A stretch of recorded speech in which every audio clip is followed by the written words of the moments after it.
Hello guys, welcome to my channel at Charishma by Pooja. So first అయితే subscribe చేసుకోండి. So నేనైతే మాత్రం లీఫీ వెజిటేబుల్స్ ఒక్కటంటే మాత్రం ఒక్కటి కూడా తిన్నాను, ఆఖరికి పప్పులో కూడా తిన్నాను. సో మా మమ్మీ అయితే ఒకసారి చుక్క కూరని ఇలా ట్రై చేయండి, అప్పటి నుంచి మాత్రం నేను అది ఒక్కటి తింటాను అనమాట.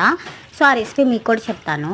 సో ఫస్ట్ వచ్చేసి బాండీ తీసుకొని ఆయిల్ వేసుకొని పోపు దినుసులు అవి వేగిన తర్వాత ఉల్లిపాయ, పచ్చిమిరపకాయ, కరివేపాకు, పసుపు, సో అవన్నీ వేయించిన తర్వాత టమాటాస్ కూడా వేసి మొత్తం మిక్స్ చేసిన తర్వాత సో మమ్మీ అయితే ఫస్ట్లోనే చుక్కకూర కట్ చేసేసుకొని వాటర్ వేసి కడిగింది. మళ్ళీ వాటర్ వేసి మళ్ళీ కడిగింది అనమాట. సో చుక్కకూర అంతా ఇందులోకి షిఫ్ట్ చేసేసి బాగా కలిపింది అనమాట. కలిపిన తర్వాత కొంచెం సేపు బాయిల్ చేసింది.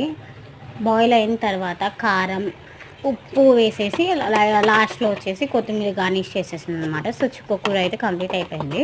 సో చాలా అంటే చాలా బాగుంటుంది. మీరు కూడా ట్రై చేసి చెప్పండి ఎలా